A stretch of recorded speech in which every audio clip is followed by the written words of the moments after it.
Bonjour mes frères et sœurs, que le Seigneur nous accorde aujourd'hui de comprendre combien ses desseins à l'égard de l'Église sont grands, sont profonds, sont merveilleux.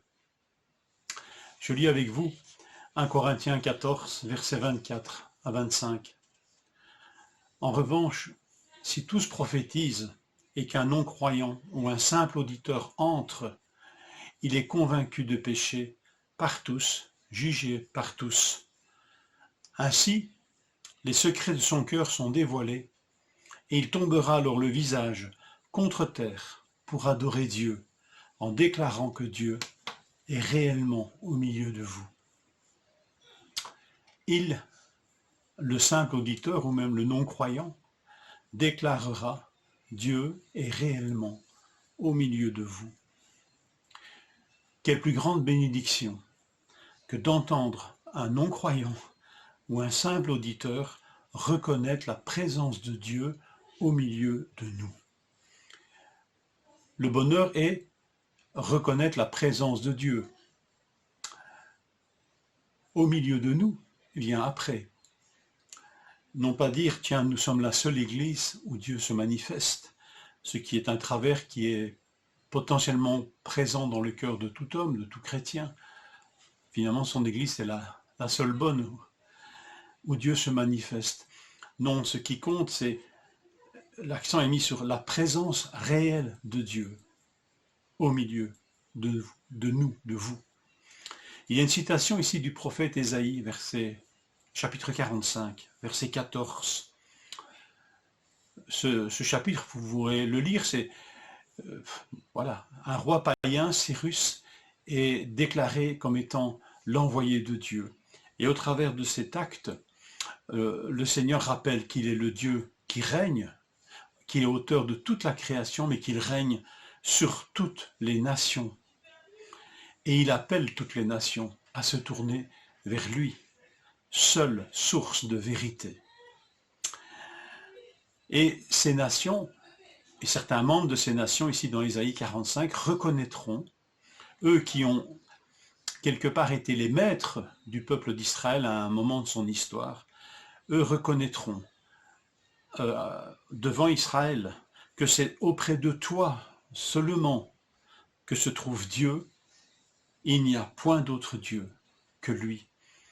Dieu se manifeste au milieu de ce peuple, mais la vérité qui transcende encore tout cela, c'est qu'il n'y a pas d'autre Dieu que lui. Une véritable conversion à Dieu par l'intermédiaire du peuple de Dieu. Et Paul applique ce verset 45, ce verset du chapitre 45 d'Ésaïe, chapitre grandiose.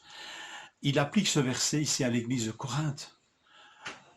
Petite église, enfin à l'échelle humaine, un groupe constitué de gens qui n'ont pas des origines nobles ou grandes, comme le disait Paul aux Corinthiens, peuple méprisé et faible, et qui pourtant est sauvé et racheté par le roi des nations, déjà manifesté chez le prophète Ésaïe et au travers de son peuple d'Israël, mais rendu accessible aux nations par son Fils Jésus-Christ, le roi des nations.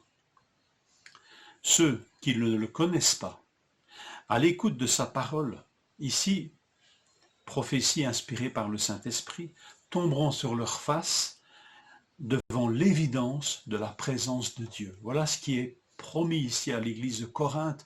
Voilà l'enjeu des dons spirituels, des charismes. Voilà le véritable emploi légitime de ces dons, manifester la présence de Dieu au milieu de ce peuple nouveau que Dieu crée par l'Évangile.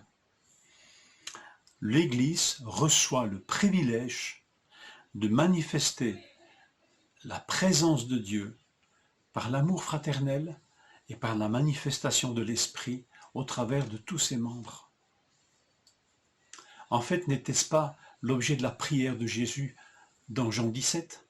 Écoutez bien ceci, remettons-nous ça dans l'oreille, afin que nous contemplions les desseins incroyablement glorieux que Dieu nous a accordés.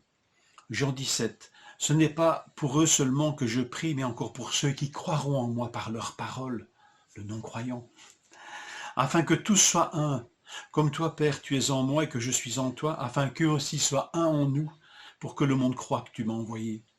Je leur ai donné la gloire que tu m'as donnée, afin qu'ils soient un, comme nous sommes un, moi en eux, toi en moi, afin qu'ils soient parfaitement un, et que le monde connaisse que tu m'as envoyé, et que tu les as aimés comme tu m'as aimé.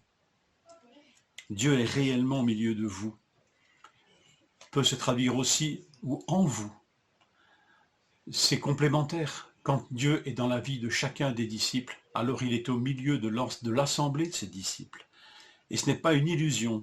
Dieu est réellement au milieu de vous, reconnaîtra celui qui sera touché par cette présence.